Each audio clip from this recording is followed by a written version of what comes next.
50% more young people are showing up at hospital ERs with mental health and substance use issues today than 7 years ago, but they aren't getting the type of care that they need.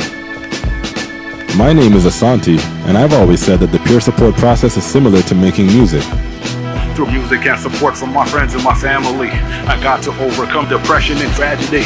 My name is Decisive, and collaborating on a song about my mental health journey with Asante in episode 1 was a key part of my recovery. Now my mission is to guide musical collaborations that will celebrate the caregivers making a difference on the front lines of mental health and addiction. Welcome to Cypher.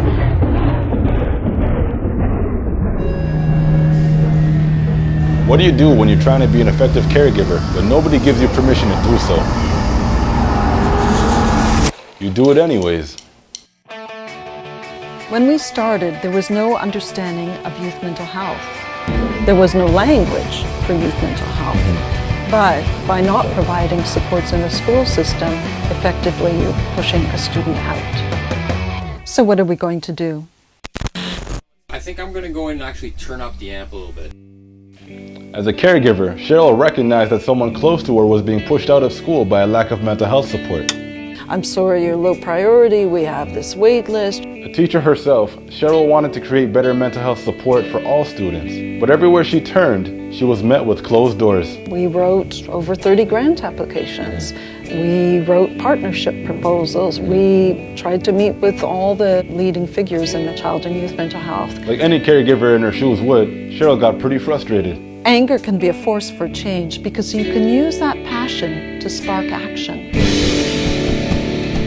Can you turn it up a little?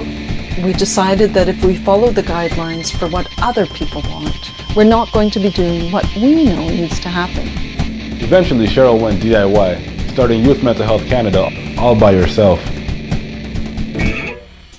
So how are we going to bring Sheryl's story to life? We need to match her fierceness. I think I know exactly who to call.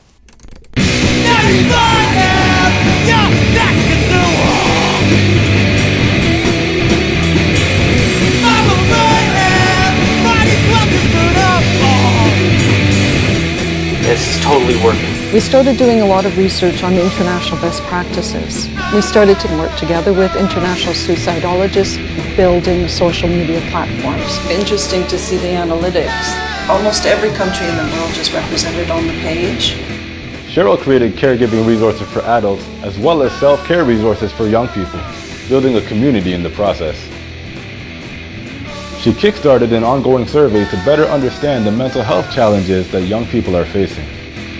Yeah, that's perfect.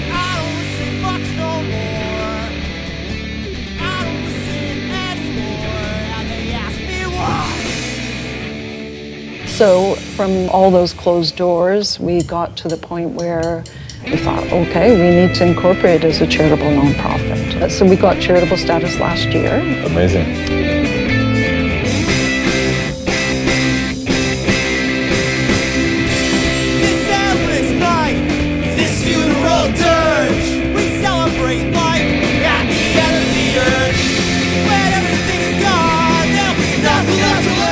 Today, Youth Mental Health Canada has more social media engagement than any other organization of its kind, offering support to young people and their caregivers.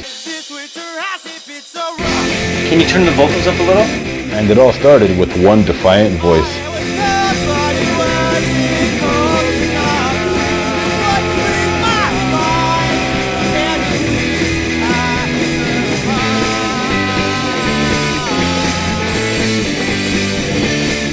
You don't need to be an expert to talk about mental health or suicide. You need to have a heart. There's a momentum for change and there's a force for change. And all these people want change. The next part is, well, who's going to make it happen? When you find your own way, dance to your own tune, you are unconventional, non-conformist. You are what mental health needs. Mental health needs more punk rock.